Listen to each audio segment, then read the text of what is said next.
আমার মনে হয় না এর থেকে সহজ আর কোনো বিরিয়ানি রেসিপি আছে বলে। আমার বানানো সবথেকে সহজ বিরিয়ানি রেসিপির মধ্যে এটা একটা। আজকে তোমাদের সঙ্গে শেয়ার করতে চলেছি মোরাদাবাদি চিকেন বিরিয়ানির রেসিপি। খুবই সহজ পদ্ধতিতে বানিয়েছিলাম। নতুন পুরনো যারা যারা আছো সবাই খুব ইজিলি এই বিরিয়ানিটি বানাতে পারবে বাড়িতে। আর বাড়িতে যখন এত সহজেই বিরিয়ানি বানানো যায় তখন বাইরে থেকে বিরিয়ানি কিনে খাওয়ার কোনো প্রশ্নই ওঠে না। সর্বপ্রথম আমি চালটাকে ভিজিয়ে রাখবো।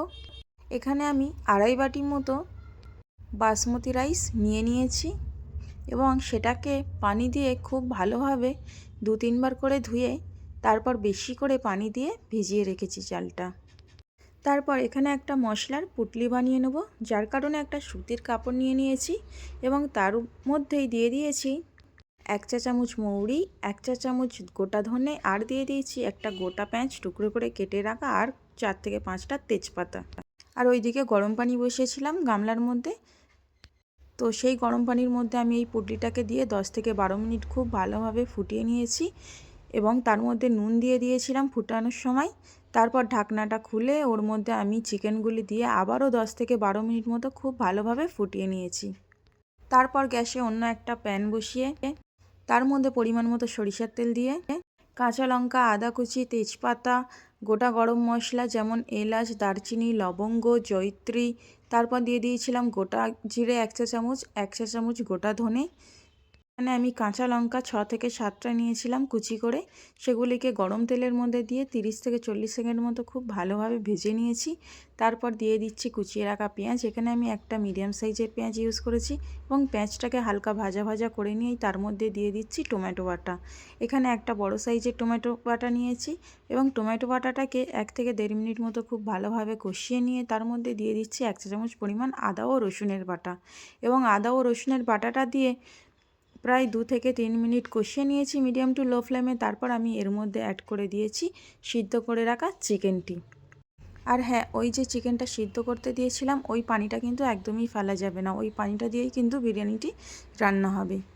তারপর চিকেনটাকে কষিয়ে নিচ্ছি প্রায় 4 থেকে 5 মিনিটের মতো, খুব বেশি কষানো যাবে না।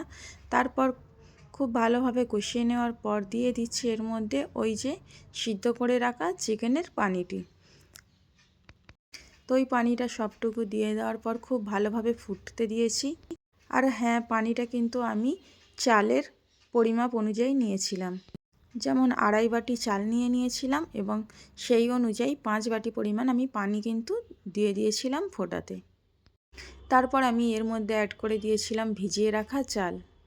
ভিজিয়ে রাখা চালটা দিয়ে খুব ভালোভাবে নাড়াচাড়া করে দিয়ে ঢাকা দিয়ে প্রায় আমি 20 থেকে 25 মিনিট পর্যন্ত হাই ফ্লেমে রান্না করে নিয়েছিলাম।